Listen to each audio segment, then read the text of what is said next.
राष्ट्रीय शिक्षा नीति 2020 के अनुरूप जो हिंदी भाषा में एमए के प्रथम स्तर के विद्यार्थी हैं, उनके लिए तृतीय प्रश्न पत्र प्राचीन एवं मध्यकालीन काव्य, उसके बारे में प्रश्नों और उत्तरों की चर्चा चल रही है यहाँ पर। और इस चर्चा में अब एक प्रश्न आता है, तुलसी की भक्ति का स्वरूप क्या था? अपना मत लिखिए।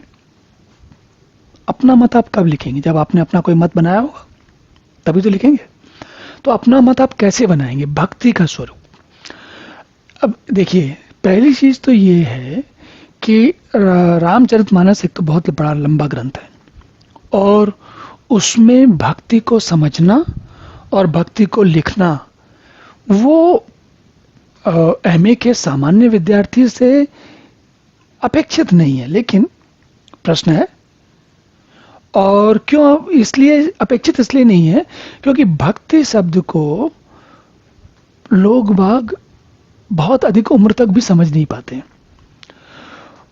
आप सोचिए कि जैसे आप यहाँ देखिए, भक्ति का स्वरूप है अपना मत लिखिए। जो यहाँ पर लिखा है, जरा उसमें देखिए क्या कहते हैं।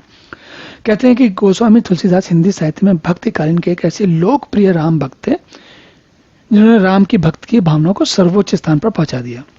पर भक्ति क्या की इन्होंने नहीं बता रही है, तो हम समझते हैं जरा भक्ति क्या होती है। पहले तो सोचिए कि अच्छा, हिंदी भाषा या किसी भी भाषा के हिसाब से एक बात है, मेरे दिमाग में पहले भी कई बार आई, शायद मैं नहीं कह पाया, अभी कहता हूं वापस। कोई भी शब्द, भाषा कोई भी हो, हिंदी हो, अंग्रेजी हो, फ्रेंच हो, तमिल हो, तेलुगु हो, कोई भी भाषा हो, पंजाबी हो, कोई इस बात से कोई फर्क नहीं पड़ता कि कौन सी भाषा है।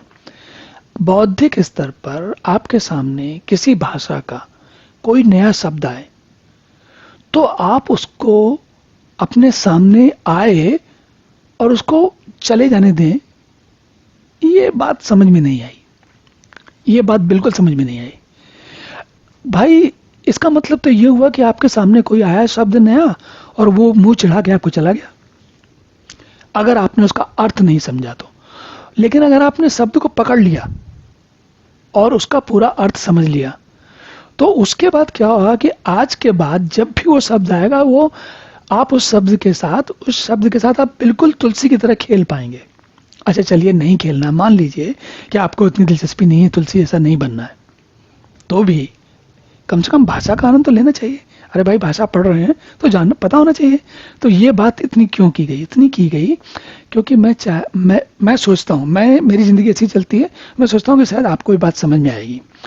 वो ये है कि कोई भी नया शब्द आए और उसका अर्थ हमें नहीं मालूम हो, तो फिर वो बच के नहीं जाना चाहिए, उसके पीछे पड़ जाना चाहिए जब तक कि उस शब्द पे का अर्थ हम भली भांति ना समझ लें।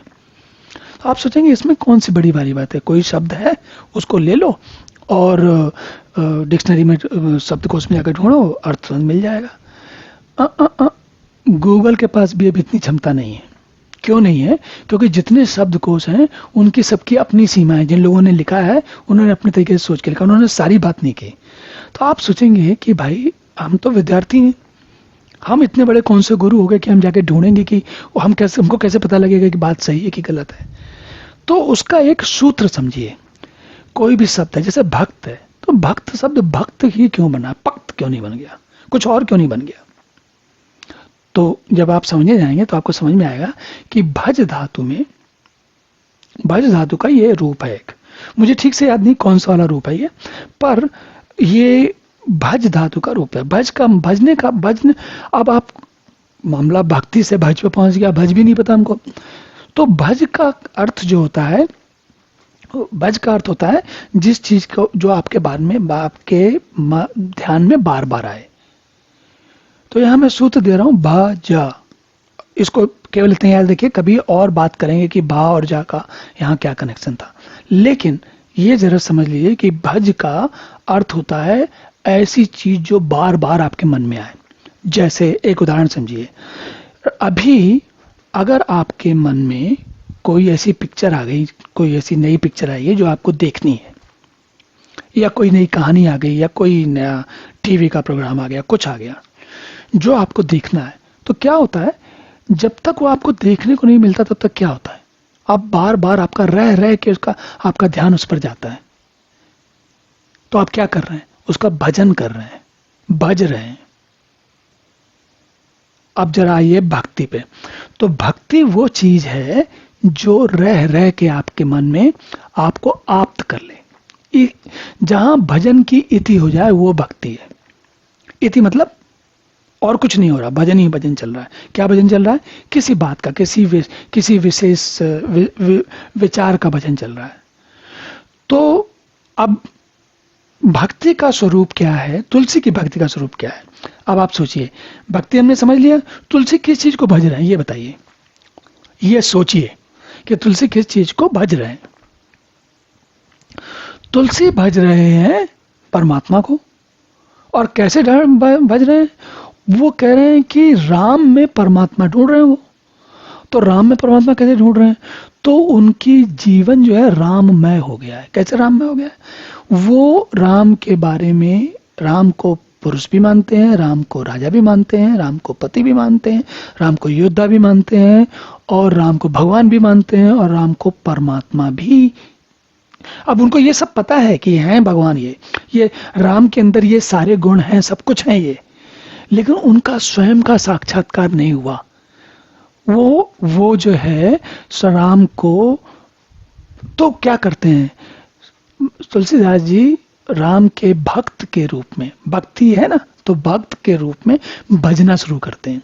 और कैसे भजते हैं कि वो पुरुष कैसे हैं, और उनके बारे में नाना प्रकार से विचार करते हैं। फिर वो कहते हैं भगवान कैसे हैं, फिर नाना प्रकार से विचार करते हैं। कैसे विचार करते हैं? को शंकर जी के साथ कैसे करते हैं, और शंकर जी के विष्णु जी के साथ कैसे करते हैं, या विष्णु के कौन से रूप उनमें देख रहे हैं। तो वो क्या कर रहे हैं कि बार बार उनके बारे में विचार कर रहे हैं। तो तुलसी जो है वो राम, उनका भक्ति का स्वरूप जो है वो समग्र है। समग्र मतलब वो हर तरफ छा गए हैं, हर तरफ चले गए हैं। वो राम को, और राम को एक होता है, हम सुनते हैं ना, कहते हैं राम, सब बड़े अक्सर ये सुनने में आता है, कहते हैं हर जगह पर राम को देखना चाहिए, हर जगह पर राम को देखो। इसका मतलब देखना चाहिए या देखो मतलब देख नहीं पा रहे हैं, तभी तो कह रहे हैं। अगर देख रहे होते, देख पा रहे होते, तो ये थोड़ी कहते कि देखो। किसी को कोई नहीं बताता, जिसको दिख जाते हैं उसको जरूरत नहीं पड़ती।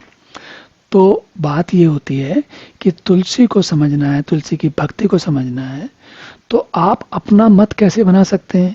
आप जरा तुलसी की भक्ति करिए, फिर देखिए कि तुलसी की भक्ति का स्वरूप क्या था। तो बात को यहीं छोड़ते हैं, अब आगे चलेंगे, अगले प्रश्न के उत्तर में पुनः मिलेंगे।